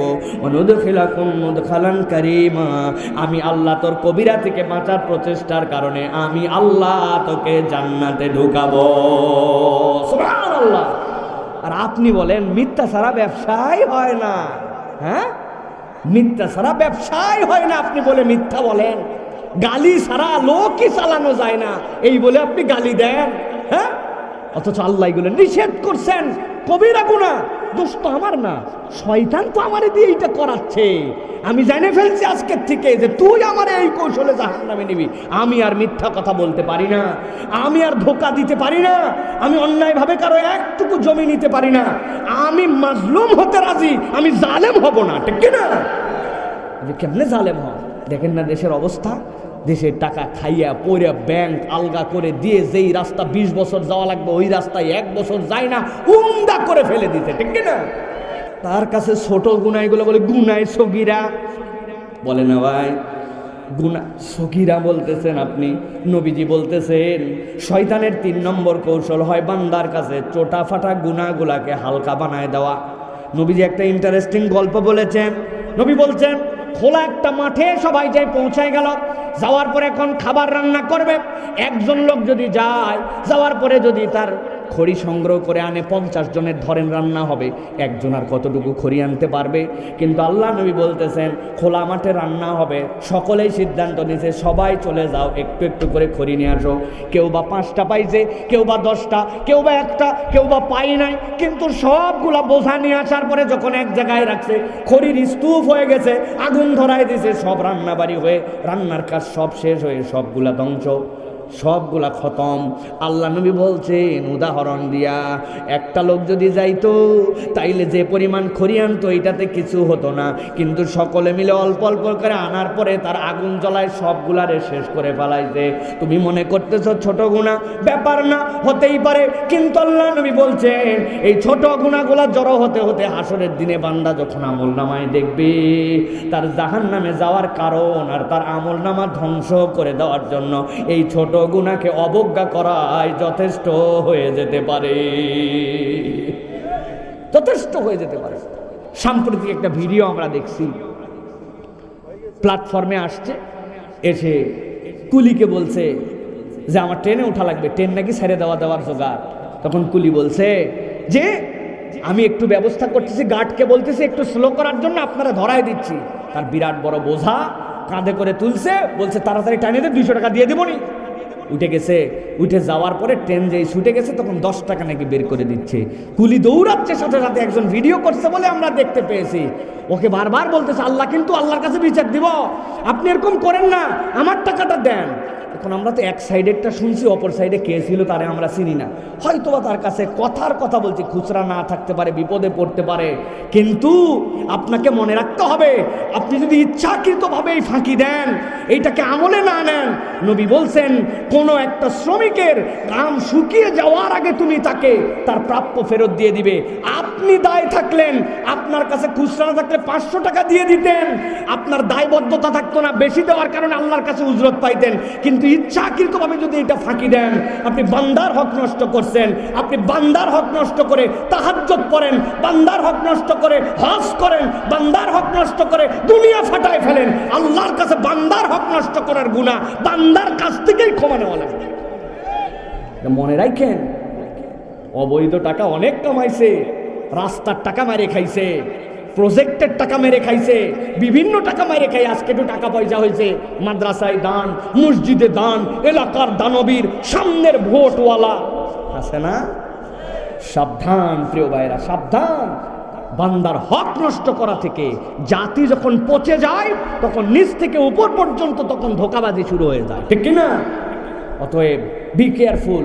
আমরা মনে করছি যে বাহ ভাই, লোকটা কত খারাপ, ট্রেনের কুলিকে ফাঁকি দিয়ে দিল। কিন্তু নিজেরা ব্যক্তিগত জীবনে তাকায় দেখেন, আমি কত বেইনসাফি করছি। মসজিদে আমার জুতার অবস্থা কি জানি না, 5 জন আগে জুতা রেখে গেছে, আমি নবাব ভিজা জুতা কাজা জুতা দিয়ে সব জুতা মারায় ফারায়া ভিতরে নামাজের জন্য চলে গেছি। আপনি মনে করছেন এটা আবার গুনাহ নাকি? কিন্তু 10 জনের জুতা যে ময়লা করে গেছেন, এটা আপনি আমলেই নেন নাই। অজুখানার কল ছেড়ে দিয়ে আপনি অজু করতেছেন, পানি ছেড়ে দিয়ে কুলি করার পরে জিহ্বা পরিষ্কার করছেন, আপনার হে করতে করতে 2 লিটার 3 লিটার পানি শেষ, মসজিদের ট্যাঙ্কি ফাঁকা। আপনি চিন্তা করছেন এটা আবার গুনাহ হলো কিনা? বউটা আপনাকে সারা জীবন সার্ভিস দিচ্ছে, একদিন একটুখানি তরকারি ঝাল হয়েছে, অতএব স্বাদ হয় নাই, আপনি বউয়ের বাপের গোষ্ঠী উদ্ধার করে গালি দিয়া তারা ডাক দিছেন ময়াকার দীর্ঘই, ময়াকার গয়ে দীর্ঘই কোথাকার, বলছেন না? আপনি মনে করছেন এইগুলা গুনাহ হলো, এগুলা কোনো বিষয় হলো? আল্লাহ নবী বলতেছেন হাদিসের মধ্যে, এরকম ছোট গুনাহ জড়ো হতে হতে কিয়ামতের দিনে জাহান্নামে নেওয়ার জন্য যথেষ্ট। মহিলারা ওয়াজ শুনতেছে, অনেক মহিলাও আছে, এত বড় বাজার লিস্ট ধরায় দিছে, সব নিয়ে আসছেন। আল্লাহ কেমনে জানি মিস হয়েছে, নারিকেলের তেলটা আনতে মনে নাই, উনি খুঁজে না পায় বলছে 22 বছর সংসার করে কি পাইলে আছে না? এক ফুৎকারে স্বামীর সকল অকৃতজ্ঞ হয়ে গেছে। এগুলা প্রত্যেকটাই গুনাহ। এটা শয়তানের কৌশল, সে কৌশলে আপনাকে এটাকে হালকা করে দিচ্ছে। অতএব ইমানদার ধোঁকা দিতে পারে না। নবীজি বলছেন মান গাশশানা ফালাইসা মিন্না। তুমি যতই মোহাম্মদ আব্দুল হাই বলো, মোহাম্মদ আব্দুল খালেক বলো, তুমি মোহাম্মদ আব্দুল্লাহ বলো, মান গাশশানা ফালাইসা মিন্না, আমি নবী বললাম কিয়ামতের দিনে ধোঁকাবাজ যে, আমি নবী তাকে উম্মত হিসাবে পরিচয় দিব না। নবীজি উম্মত হিসাবে পরিচয় না দিলে অসুবিধা আছে তো না ভাই? আহা, এই জন্য প্রিয় ভাইরা, ধোঁকা দেওয়া যাবে। এখন এই পরিবর্তন কিভাবে হবে? অন্তর থেকে তাকে কোরআনের দীক্ষা দিতে হবে, নৈতিক শিক্ষা দিতে হবে, বারবার ওয়াজ করতে হবে, এই কথা বারবার তাকে জানাতে হবে। এই জন্য প্রিয় ভাইরা, ছোট গুনাহকে ছোট গুনাহ বলে হেলা খেলা করা যাবে। আল্লাহ কি বলছেন দেখেন, আল্লাহ কোরআনুল কারীমের মধ্যে বলছেন ইসতালাকুনহু বিআলসিনাতিকুম ওয়া তাকুলুনা বিআফওয়াহিকুম মা লাইসা লাকুম বিহি ইলম ওয়া তাহসাবুনাহু হাইয়িনা ওয়া হুয়া ইনদাল্লাহি আযীম। তোমরা নিজেরা নিজেদের মধ্যে কথা বলে ফেলো, নিজেরা নিজেদের মধ্যে এমন মন্তব্য করে ফেলো, আর বলার পরে আবার ভাবো হাইয়িনা, এটা তো একটা হালকা কথা। এরকম কথা তো নিজেদের মধ্যে হয়েই থাকে। আল্লাহ বলছেন ওয়া হুয়া ইনদাল্লাহি আযীম। তুমি মনে করতেছো ছোট বিষয়, কিন্তু আল্লাহর কাছে এটা গুরুতর। এই জন্য ছোটকে ছোট, এইটা সগীরা, এইটা করতেই পারে, মানুষের হয়েই থাকে, আধুনিক সমাজে এরকম হতেই পারে। এইরকম করে কখনো গুনাহকে হালকা করা যাবে না, ঠিক না? অনেক মুরব্বী আছে, আমি নিজে কানে শুনছি, আপন নাতিকে বলে হারামজাদা, দোকান থেকে যে আমার জন্য পান আনতো, বলে না? চিন্তা করছে হারামজাদা আবার কোনো গালি হলো? কিন্তু এটা যে কত বড় ভারী কথা আপনি বুঝেনই নাই। এই একটা ছোট ছোট করতে করতে এটা বিরাট বড় হয়ে যেতে পারে। ডাক দিচ্ছে মোবাইলে, শালার বেটা ওয়াশ শেষ হয়ে গেল, এখনো আসলি না তুই? চিন্তা করছে শালার বেটা, বন্দুক বলাই যায়, কিন্তু এরকম হাজার শালার বেটা এক সময় আমল নামা ডুবাইয়ে দিতে পারে। এই জন্য প্রিয় ভাইয়েরা সতর্ক হতে হবে, সতর্ক হতে হবে, ছোট গুনাহ আমাদের যেন না হয় প্রিয় ভাইয়েরা। এরপরে চলেন আমরা এর পরের পয়েন্টে যাই প্রিয় ভাইয়েরা। এর পরের পয়েন্ট হচ্ছে যে যখন দেখে শয়তান ছোট গুনায় সতর্ক, বড় গুনাহ করে না, শিরিক বিদআত কুফরের মধ্যে নাই, তখন শয়তান চতুর্থ স্টেপ নেয়, ওই বান্দাকে নতুন কোনো নেক আমলে যুক্ত হতে দেয় না, নেক আমল থেকে তাকে তখন ফিরায় দেয়। আল্লাহু আকবার। এর মানে কি? নেক আমল করতে দেয় না। কেমন করে? হুজুর তো নেক আমল করি, একটু ঠান্ডা মাথায়, ঠান্ডা মাথায় আমি আপনাদের কাছে দুইটা কথা বলবো, একটু মিলাই নেবেন।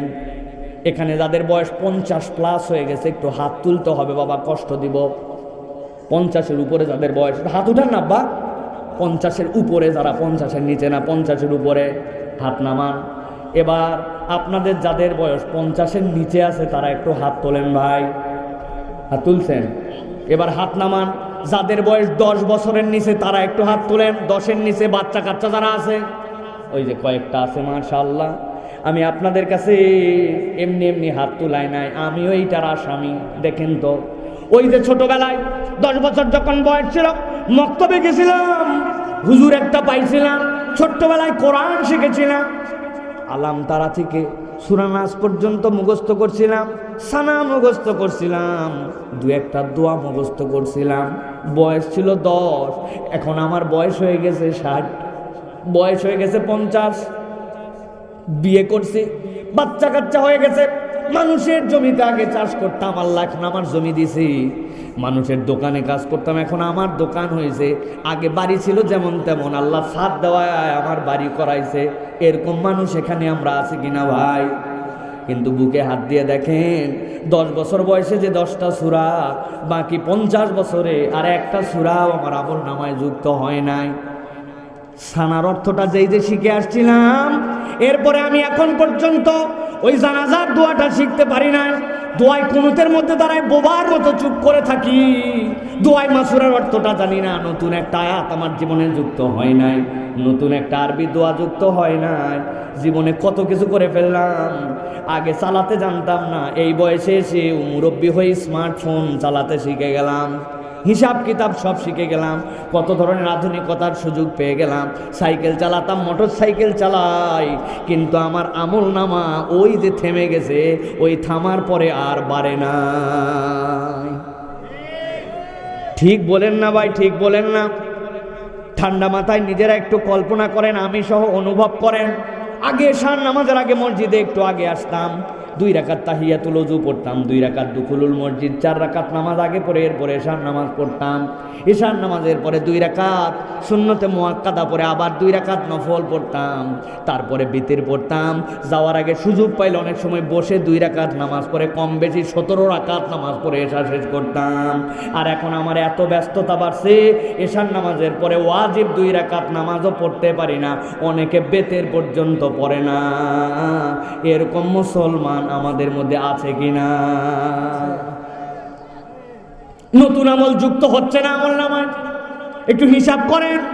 ওয়াজ মাহফিলে আসছি, একটু নিজের রিয়ালাইজেশনটা নেন। আল্লাহর সামনে আমি যে দাঁড়াবো, আমার কি নতুন আমল আছে?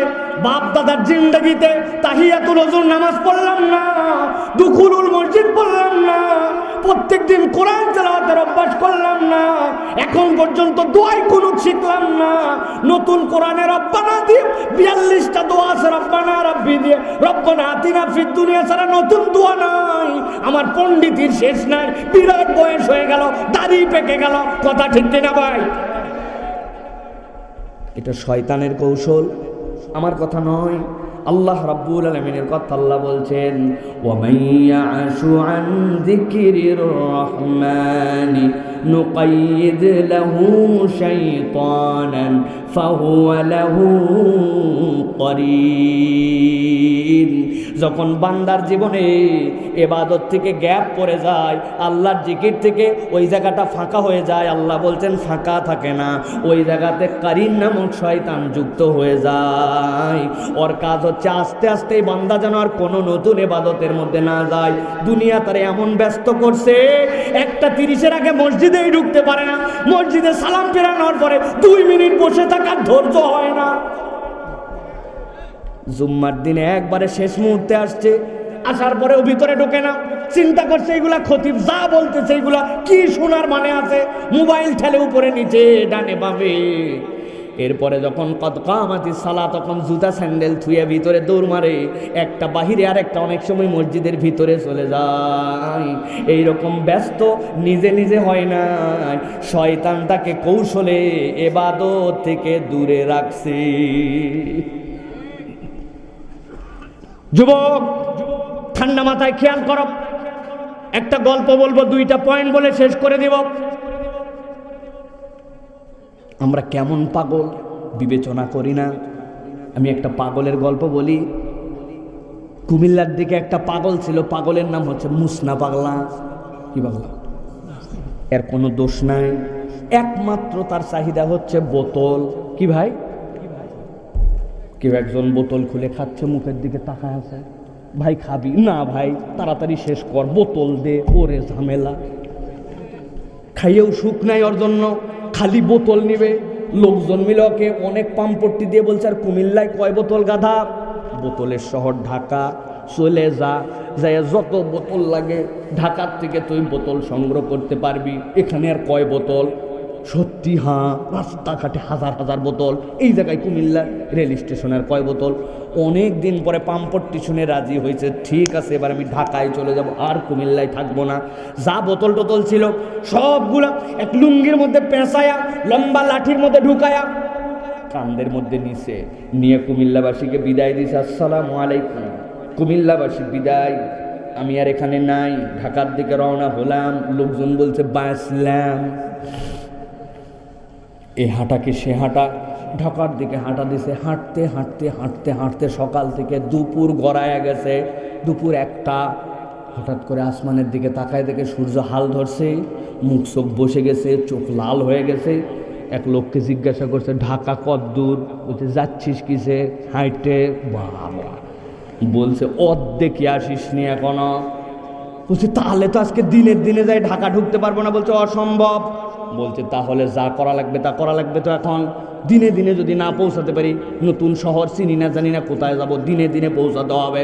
কান্দের থেকে ব্যাগ নামাইছে, হাতের লাঠি নিয়েছে, করে জায়গাতে টান দিছে, জম্মের টান, যাতে বোঝা যায় আগামীকালকে। দাঁত টাক দিয়ে আবার ঝোলা তুলছে, কান্দের মধ্যে নিয়ে দে ব্যাগ কুমিল্লা। সন্ধ্যার পরে পরে দেয় স্টেশনে চিতর হয়ে পড়ে গেছে। লোকজন বলছে কিরে মুসনা, তুই না ঢাকা গেলি, আবার বিকালবেলায় জায়গায় বলতেছে কথা বলিস না, শরীরের অবস্থা ভালো না, তবে যা করা লাগবে মরদ করে আসছে। কি করা লাগবে আর কি করে আসছিস? বলতেছে হাঁটতেছিলাম, দুপুর গড়ায়া, লোককে জিজ্ঞাসা করলাম, বলে অর্ধেক যেতে পারিস নাই, দিনে দিনে তো পৌঁছাতে পারবো না।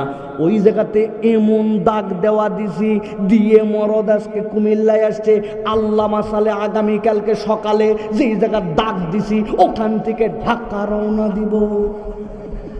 বুঝে থাকলে বলেন, কেইসা পাগলা দাগ দিয়ে আইছে, আগামীকালকে নাকি ওই দাগ থেকে আবার এইভাবে যদি কিয়ামত হয়ে যায়, তাহলে ওই লোক কি ঢাকার মুখ দেখবে? ও ভাই কথা বলেন, দেখবে? তাহলে কেমন পাগলের পাগল। আপনার কাছে এবার একটু প্রশ্ন রাখি, জীবনের কাছে প্রশ্ন রাখি, দিলের কান খুলে দিয়ে একটু জিজ্ঞাসা করি, দেখেন তো, জুমার নামাজের জন্য আপনি দৌড়ায় দৌড়ায় নতুন জামা পরে আসছেন, গায়ে সুগন্ধি লাগায় আসছেন, খতিবের খুতবা শুনছেন, মাসাল হাসা একটা কাঁকর পর্যন্ত নরম নাই, আপনি এরপরে সোয়াব নিয়া আমল নামা ভরপুর করে জান্নাতের দিকে আগায়া মসজিদ থেকে বের হয়ে গেছেন। কিন্তু আসরের নামাজের আজান হয়ে গেছে, আপনি মসজিদে আসেন নাই, মাগরিব আসেন নাই, ফজর আপনাকে ডাক দিতে আসেন নাই। আপনার জীবনের মধ্যে থেকে জুমার নামাজ পড়ে জান্নাতের দিকে কতখানি আগাইছিলেন, আর ওয়াক্তের নামাজগুলা বাদ দিয়া জাহান্নামের দিকে কত দূর গেছেন? আসলে কি পাগল মুসনা নাকি পাগল আমরা? হিসাব মিলান। আর ওয়াজ না করলেও হবে, এইটা দিয়ে একটু বাড়িতে যেয়ে দেখেন কতটুকু সত্য কথা বলি আর কতটুকু ধোঁকাবাজি করি, কতটুকু আল্লাহর দিকে আসার চেষ্টা করি আর কতটুকু গাফলতি করে জাহান্নামের দিকে যাই। ক্যালকুলেশনে কি জান্নাতের দিকে আগায় নাকি জাহান্নামের দিকে? হিসাব মিলানো লাগবে ভাই। এই জন্য নতুন আমল জীবনে যুক্ত হয় না।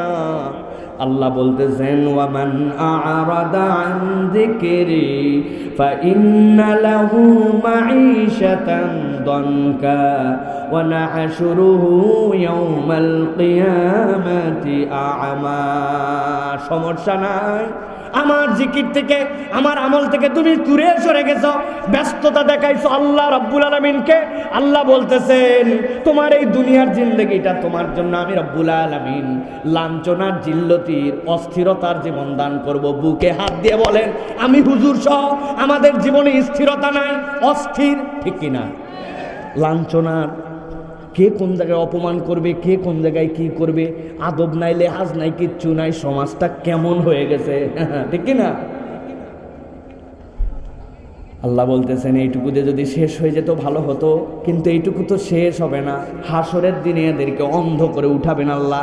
তুই আল্লাহরে সময় দেখালি, হাইকোর্ট দেখালি, আল্লাহরে টাইম নাই নামাজ পড়ার। বাপ রে, কয় মাঠের মধ্যে কেবল নামছি ধান লাগানোর জন্য, এখন যদি এই কাদা শরীর নিয়ে উঠে আবার গোসল করে আসবো নাকি?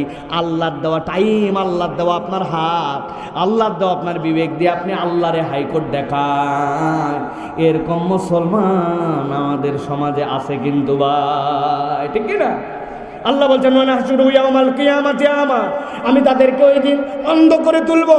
ক্বালা রাব্বি লিমা হাশারতানি আমা ওয়া ক্বাদ কুনতু বাসীরা। আল্লাহ রাব্বুল আমিন বলবেন ও বান্দা, তুই যে আমার কাছে বলছিস চোখ ওলা ছিলি, আজকে তুই অন্ধ কেন জানিস নাকি? আল্লাহ বলবেন ক্বালা কাযালিকা আতাতকা আয়াতুনা ফানাসিতাহা ওয়া কাযালিকাল ইয়াওমা তুনসা। তোর কাছে আল্লাহর আয়াত আসছিল, ভেড়া মারা মাহফিল কমিটি বহু কষ্ট করে আয়োজন করছিল, লাখ লাখ টাকা খরচ করছিল। আল্লাহর আয়াত তোমাকে জানানো হয়েছিল শয়তানের চক্রান্ত, ইবাদত থেকে দূরে সরায় রাখবে। তোর কাছে আয়াত বলা হয়েছিল, কিন্তু পরের দিন চিন্তা করছিস এগুলো ওয়াজ করে রে ভাই। বক্তারা ফাটাফাটি ওয়াজ হয়েছিল, জান ভরে গেছে, কিন্তু আমলে আসে নাই। আল্লাহ বলতেছেন ওই দিন যেরকম তুমি আল্লাহরে পাত্তা দেও না, আজকে আল্লাহ তোমারে পাত্তা দিবে না। হাসরের দিনে আল্লাহ যদি বান্দারে ভুলে যায়, আমাদের আর বাঁচার কোনো রাস্তা থাকবে না। এই জন্য আমার ভাই, আপনি সো আমি সো আসেন, একটু আমল বাড়ানোর জন্য চেষ্টা করি। আল্লাহরে যেন হাইকোর্ট দেখায়া সময় আল্লাহরে না দেখায়। রাজি তো? চিন্তা করবেন প্রত্যেক দিন কিছু দান খয়রাত করতে হবে, ভালো কাজে নিবিষ্ট হতে হবে, আল্লাহর দিকে দুটা মানুষকে ডাকতে হবে, বাচ্চা কাচ্চাকে মসজিদমুখী করার জন্য প্ল্যান করতে হবে। ও মুরব্বী, পকেটের মধ্যে চকলেট আছে বাবা, আছে? দেন না একটা চকলেট, 5টা চকলেট বাইর করে দেন না। কেন আপনার পকেটে চকলেট নাই? কেন হুজুর চকলেট লাগবে? লাগবে। আপনার পাশে যে বাচ্চাটা বসে আছে 5 বছর, 7 বছর, 10 বছর, 12 বছরের, ওর তো আমল নামাই শুরু হয় নাই। ওয়াজে আসছিস তুই, ধর বাবা 2টা চকলেট খাবি। আবার ওয়াজে যেন দেখি মসজিদে গেছে, কথা বলে ফেলছে, চিল্লা চিল্লি করছে, ডাক দিয়ে বলছেন নাতি রে, ও আমার সোনা, আয় ময়না, তুই মসজিদে আসছিস। মুখটা আদর করে নেড়ে কমল করে বলছেন এই 2টা চকলেট তোকে দিলাম আসার জন্য। তবে নানা ভাই, দাদা ভাই, কথা বলতে হয় না মসজিদের মধ্যে, কথা কিন্তু বলবি না। যদি না বলিস তাহলে কিন্তু আরও চকলেট। পরের ওয়াক্তে আবার একটা চকলেট দিয়েছেন। এক বাচ্চা কয়দিন চকলেট খাবে? 5 দিন পরে, 7 দিন পরে 5 টাকার একটা কয়েন বের করে হাতের মধ্যে দিয়ে বলছেন যা আইসক্রিম খাস, যা যেটা মন চায় একটা সুন্দর জিনিস কিনে খাস। ওই বাচ্চাটা মসজিদওয়ালা হয়ে গেছে। হঠাৎ করে একদিন আপনার নাম ঘোষণা হয়েছে মসজিদ থেকে, অমুকে মারা গেছে, জানাজার নামাজ বাদ জোহর। দুনিয়ার সবাই একদিন ভুলে গেছে, সবাই একদিন ভুলে গেছে, কিন্তু ওই যে বাচ্চাটা সিজদা দেওয়া শিখলো আপনার আশায়, আপনার উৎসাহে, ওই যে বাচ্চাটা মসজিদের আদব শিখে নিয়ে সিজদা দেওয়া শুরু করলো, ওই বাচ্চার দোয়া করা লাগবে না। যতদিন মসজিদমুখী থাকবে আর সিজদামুখী থাকবে, আপনার কবরে ওই 10 টাকার চকলেটের বিনিয়োগের ফলাফল আল্লাহ দিতে থাকবে। আমলের চিন্তা আপনাকে করতে হবে। মসজিদে 2 মিনিট আগে আসি, ওযুর জন্য 2 রাকাত নামাজ পড়ি, তাহিয়াতুল ওযুর নামাজ পড়ি, পকেটের মধ্যে মেসওয়াকটা রাখি। আমার নবী মেসওয়াক করছেন, আমি মেসওয়াকটা করি, নামাজের পরে ওজিফা করি। দুনিয়া একদিক হয়ে যাক, আমি আমার জানা সূরাগুলাই কোরআন ধরে ধরে একটু পড়ার জন্য চেষ্টা করি। এটা আমার প্রাত্যহিক আমল। আমার কাছে আসে 1 টাকা, 2 টাকা, 5 টাকা, 10 টাকা, টাকা না দিয়ে ফিরাই না। টাকা না থাকলে মুখ দিয়ে তার জন্য সুন্দর করে কথা বলি। আপনাকে বেছে বেছে হিসাব করতে হবে আমার জীবনে নতুন আমল যুক্ত হচ্ছে কিনা। যদি না হয় হিসাব মিলান, এটা শয়তানের কৌশল। আমি আর দীর্ঘ করব না। 5 নম্বর আর 6 নম্বরটা বলে দেই। 5 নম্বরটা হচ্ছে কম গুরুত্বপূর্ণ কাজকে সামনে রেখে বেশি গুরুত্বপূর্ণ কাজ থেকে শয়তান সরায় দিবে। এমন সময় দোকানে কারবার বলছে নামাজের ওয়াক্ত আসর পর্যন্ত আছে, পরে পড়া যাবে, কেবল কাস্টমার আসছে, আপনার নামাজ থেকে আপনাকে দূরে সরায় দিবে।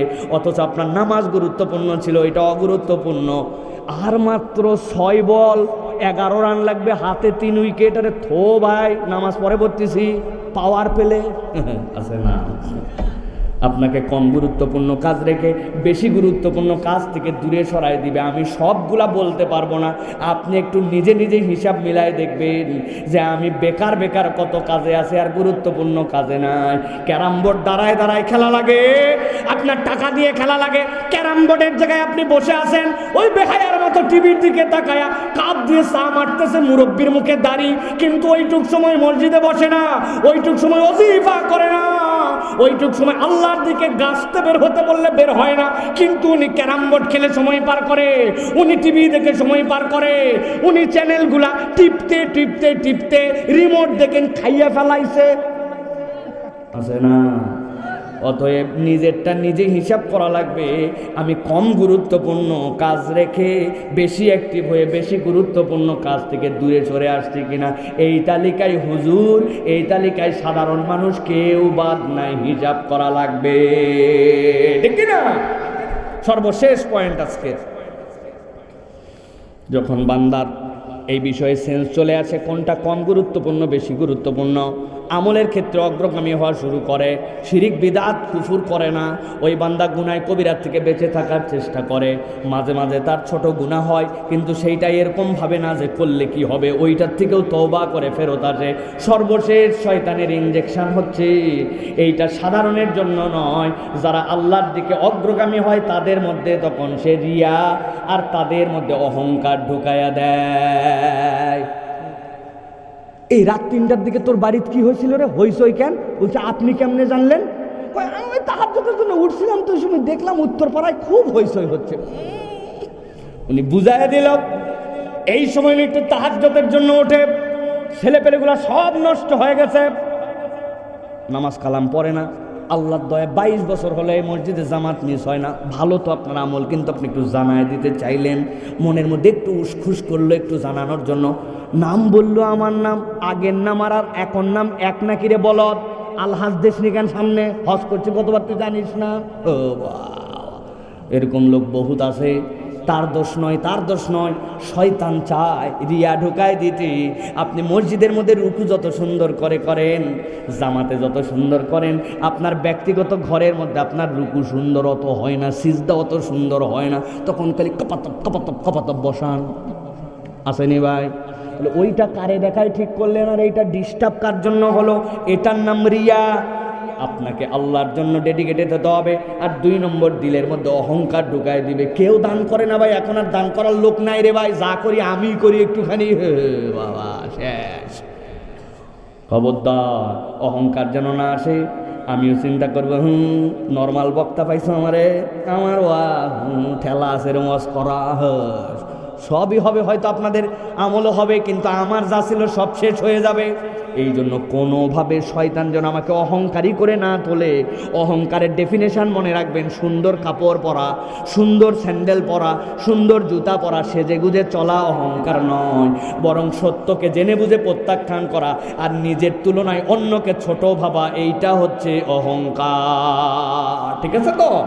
খবরদার এর মধ্যে ঢোকা যাবে না। আল্লাহ বলছেন ফাওয়াইলুল মুসাল্লিন আল্লাযীনা হুম আন সালাতিহিম সাহুন আল্লাযীনা হুম ইউরাউন। লোক দেখায় যারা, আমার সব কিছু আল্লাহর জন্য। কিছু জিনিস তো মানুষ দেখেই ফেলবে, ফরজ নামাজকে আমি বাড়িতে পড়বো না, এটা তো মানুষ দেখবেই, কিন্তু জানান দেওয়ার নিয়ত হবে না। দান তো মানুষ বলছে আমি দিবই, আরেকজন যেন উৎসাহিত হয়, আরে এই লোক যার এত সামর্থ্য ছিল না সে 10,000 দিল, তাহলে আমার তার একটু দেওয়া লাগবে, কিন্তু ওনার টার্গেট যদি হয় 10 দেখায় দিলাম, তাহলে কিন্তু খবর আছে।